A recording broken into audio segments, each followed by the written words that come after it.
everybody, and welcome back to the video for task 4.3. In this task, we are going to continue to do some work with solving equations. So what I'm going to ask you to do is please turn to the next page. We're going to start on the second page of the notes, which looks like this.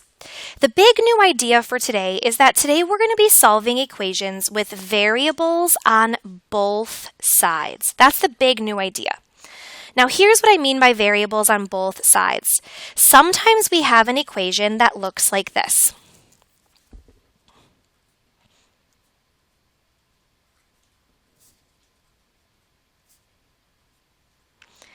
What you'll notice is in this equation, we have a term that has a variable on the left-hand side and a term that has a variable on the right-hand side of the equal sign. Now our goal here is still going to be to get the x by itself, but right now the x's are split up into some on the left and some on the right. So when this happens, we will need to rearrange the equation in order to move all of the variables to one side before we get x by itself. In other words, you have to get the x's together in one place before you can isolate them and get them alone. Let's take a look at some examples where we can see how this works in a solving problem. So in problem number 1, I'm going to start the same way I always start, which is drawing a vertical line through the equal sign. Now you will notice in this problem that we have a 3x term on the left-hand side and we have a 5x term on the right-hand side. We need to get those two terms together on one side of the equation so that we can isolate x. So step number 1 here is going to be to subtract 5x from both sides. Now you'll notice I'm not just subtracting 5 and I'm not just subtracting x. I'm subtracting 5x because that is one term and it needs to stay together. When I subtract 5x, on the left-hand side, 3x minus 5x becomes negative 2x. And on the right-hand side, the 5x and the 5x cancel. The next step is to drop down the minus 10 and the positive 4. So I'm just copying these things down. And now this equation looks like the equations we've been solving for several days now. So the next thing I'm going to do is add 10 on both sides. That means that this minus 10 and this positive 10 are going to cancel, and 4 plus 10 makes 14. I'm just going to take the negative 2x and drop it down. Last but not least, I'm going to go ahead and divide by negative 2 on both sides. When I divide, I get x equals 14 divided by negative 2 makes negative 7. And this negative 2 and this negative 2 cancel. So my final answer for this question would be x equals negative 7.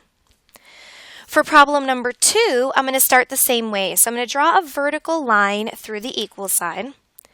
Now I'm noticing that there is a term with an x on the left-hand side and a term with an x on the right-hand side. So I'm going to go ahead and subtract 2x on both sides so that the 2x on the right-hand side will cancel and all the x's will be on the left. 4x minus 2x makes 2x, and the 2x cancels the other 2x. So all I'm going to do next is drop down the minus 9 and the 11. Then I'm going to add 9 on both sides because adding is the opposite of subtracting. And I get 2x equals 11 plus 9, which is 20. Last but not least, I'm going to divide by 2 on both sides. And I'm going to get x equals 20 divided by 2, which is 10.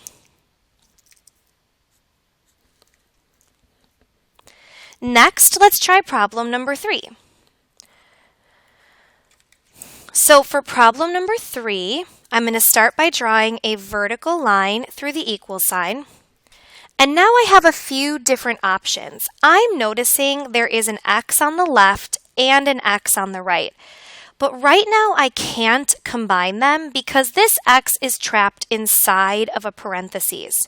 So the first thing that I'm going to do here is divide by 4 on both sides in order to try to make the x no longer be inside the parentheses.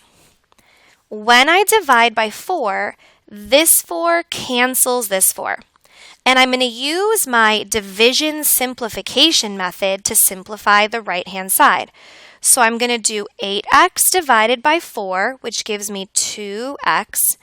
And I'm going to do 16 divided by 4, which gives me plus 4.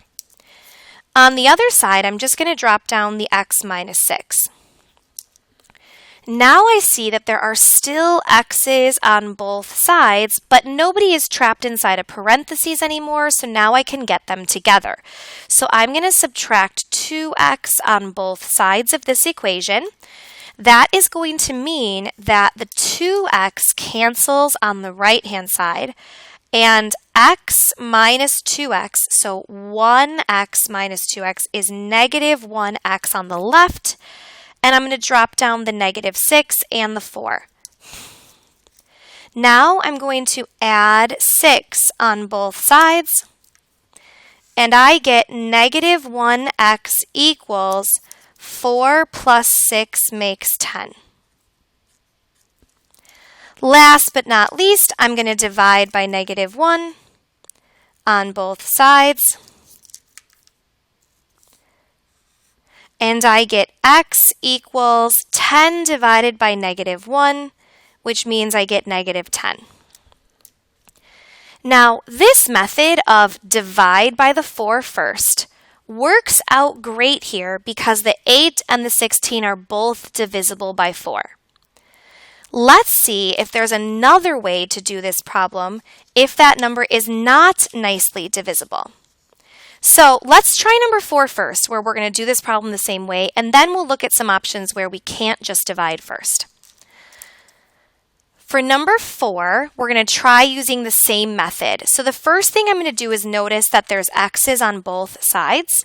Since there are x's on both sides, I'm going to try to get this x to no longer have a parentheses because I want to be able to get the x's together. So I'm going to divide by 3 on both sides. And that's going to cancel this 3 that's outside of the parentheses. So I'm no longer going to have a parentheses, which is nice. I can get my x's together. Now I'm going to divide. 9 divided by 3 makes 3x.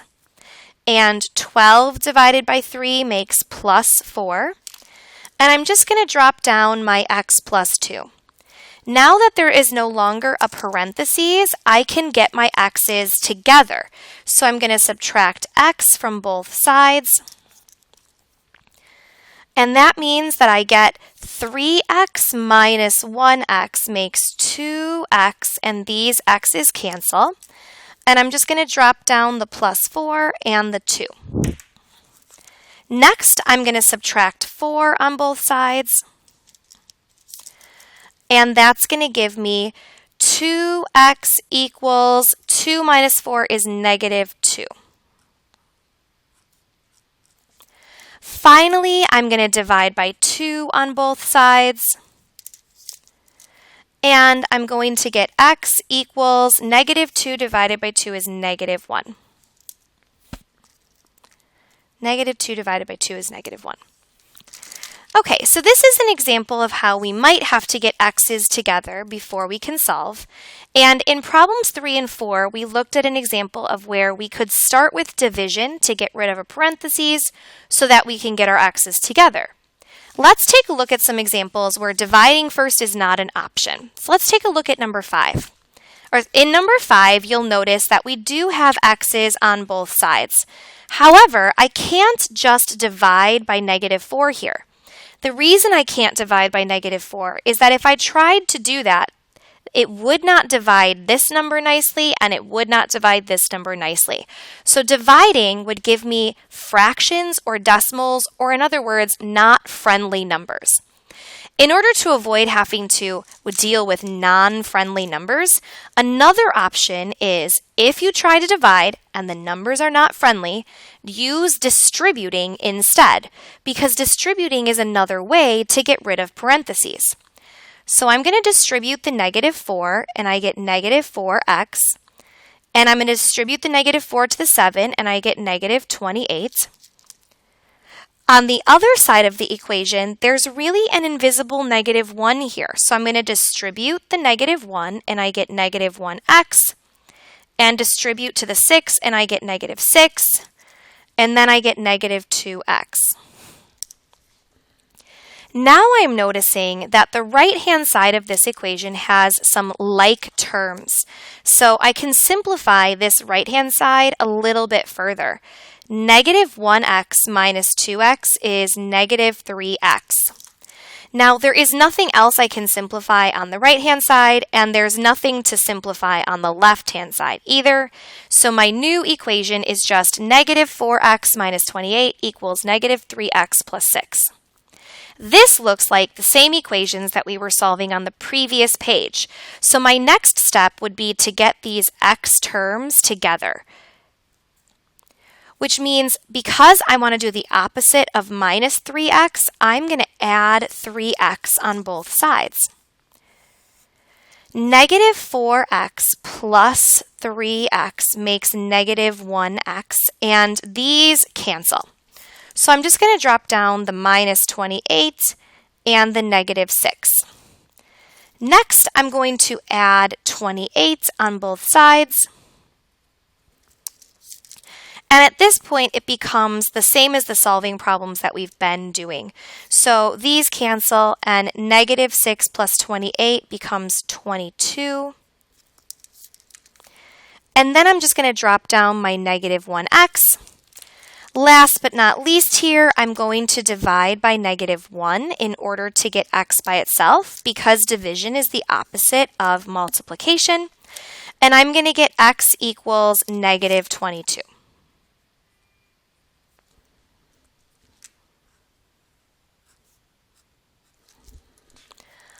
All right, let's try one more like this. So again, in number 6, we're going to start by trying to figure out how to get rid of the parentheses, because right now my x is trapped inside of this parentheses.